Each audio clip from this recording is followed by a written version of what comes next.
ਪਾਲਕ ਖਾਂ well accident ਹੀ ਹੋਇਆ ਸੀ ਉਹਦਾ। ਉੱਥੇ ਤੇ ਜਾਂਦਿਆਂ ਹਾਂ ਸਰ ਕੋਈ ਚੀਜ਼ ਦੀ ਜਗ੍ਹਾ ਨਹੀਂ ਸੀ, ਉੱਥੇ ਦੇਖਿਆ ਹਾਂ ਤੇ ਪੱਠੇ ਜਿਹੜੇ ਉੱਥੇ ਦੇਖਿਆ ਹਾਂ ਥੱਲੇ ਆ ਗਿਆ ਹਾਂ ਤੇ ਮੇਰੀ ਬੇਟੀ ਇਹਨੇ ਅੱਖਾਂ ਦਾ ਨਜ਼ਰ ਨਹੀਂ ਆਉਂਦਾ ਰਾਤ ਨੂੰ ਕੰਮ ਨਹੀਂ ਕਰਦਾ ਬੀਵੀ ਦੀ ਕੰਮ ਕਰਦੀ ਹੈ ਲੋਕ ਮੈਂ ਕੰਮ ਨਹੀਂ ਕਰਦਾ ਬੀਵੀ ਦੀ ਖਾਦੀ ਉਹ ਲੋਕਾਂ ਦੇ ਘਰਾਂ 'ਚ ਕੰਮ ਕਰਦੀ ਨਿਜ਼ਾਮ ਦੀ ਬੀਵੀ ਚਲਾਉਂਦੀ ਹੈ ਬੱਚੇ ਦਾ ਨਿਜ਼ਾਮ ਵੀ ਉਹੀ ਚਲਾਉਂਦੀ ਹੈ ਚਾਰ ਸਾਲ ਨੇ ਖਾਇਆ ਵੀ ਨਹੀਂ ਦਿੱਤਾ ਨਾ ਬੀਵੀ ਦਾ ਫਿਰ ਨਹੀਂ ਦਿੱਤਾ ਜਾਂਦਾ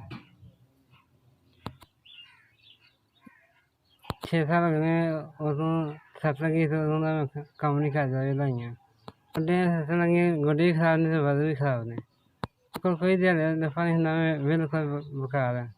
ਵਾਸਤੇ ਥੋੜ੍ਹੀ ਜਿਹੀ ਮਤਲਬ ਘਰ ਆਟਾ ਨਾਲ ਕੋਈ ਸ਼ੈ ਨਹੀਂ ਹੈ ਖਾਣ ਪੀਣ ਵਾਸਤੇ ਤਿੰਨ ਜੀ ਰਹਿੰਦੇ ਆ ਕਿ ਘਰ 'ਚ ਤਿੰਨੇ ਭੁੱਖੇ ਆ ਕੋਈ ਤਿੰਨ ਜੀ ਘਰ 'ਚ ਵਿਹਲੇ ਹੀ ਕੋਈ ਕੰਮ ਕਾਰ ਨਹੀਂ ਹੁੰਦਾ ਅਤੇ ਬੱਚੀ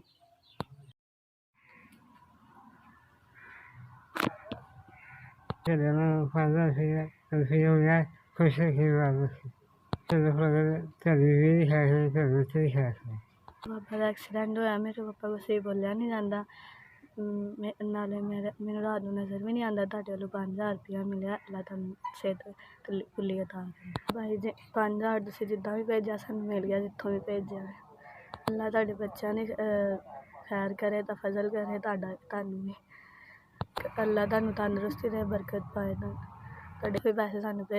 ਭੇਜੇ ਨੇ ਅੱਲਾ ਤੁਹਾਨੂੰ ਖੁਸ਼ ਰੱਖੇ ਆਬਾਦ ਰੱਖੇ ਦਵਾਈਆਂ ਪੈਸਿਆਂ ਵਾਸਤੇ